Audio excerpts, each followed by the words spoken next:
$82 million. That's what it cost to sell dog food on the internet in 1999. Pets.com raised it, burned through it in under 9 months, and became the single most famous failure of the dot-com bubble. But here's what nobody talks about. The company that replaced them, Chewy, is now worth roughly $10 billion, doing the exact same thing. This is Money Origins, where we trace the real stories behind financial bubbles, crashes, and the money that shaped the modern world.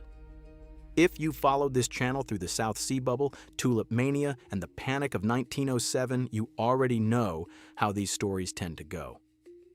But the dot-com crash is different. And by the end of this one, you might start to question whether calling it a bubble is even the right word.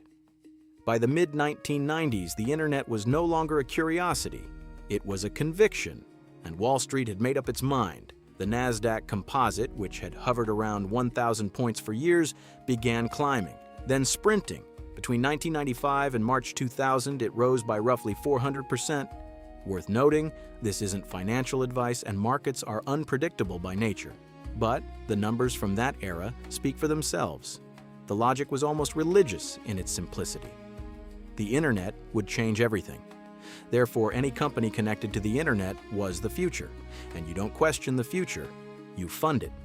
Venture capital firms were writing checks to startups that had no revenue, no customer base, sometimes no actual product. What they did have was a .com in the name. And in 1998, that was enough. Here's how detached things got from reality. The Globe.com, essentially an early social network, went public on November 13, 1998. The stock opened at $9. By the end of the first trading day, it had hit 97, a 600% gain in hours.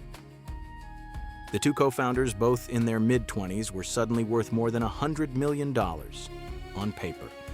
The company never turned a profit, and the Globe wasn't an outlier. That was the template.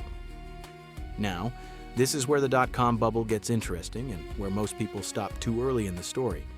Because the companies that failed the hardest weren't chasing absurd ideas. They were chasing ideas that were genuinely ahead of their time. Take Webvan.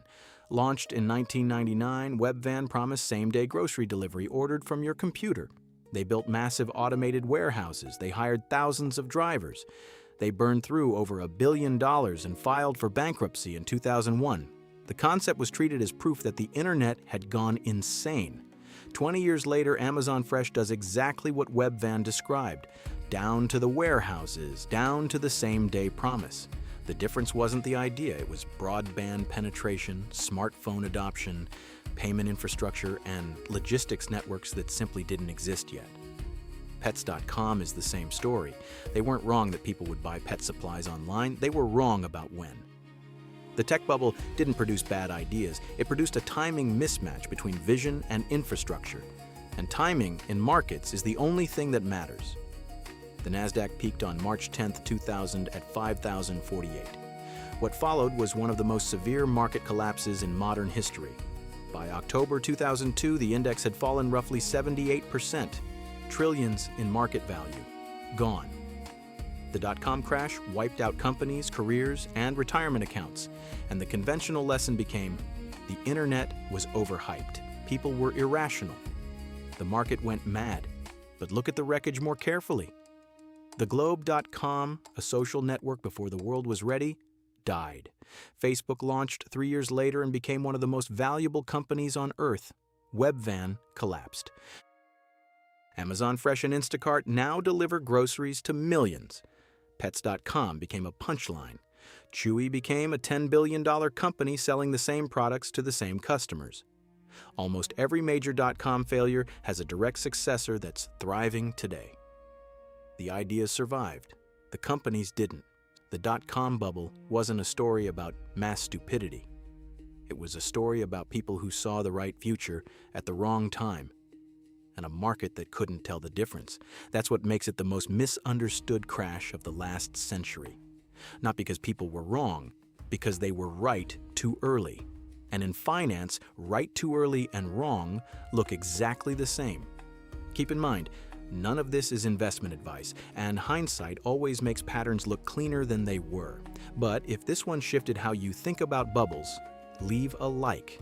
It genuinely helps more people find these stories. And if you're not subscribed yet, there's a whole series on the channel tracing these patterns across centuries. I think you'll find more here worth your time.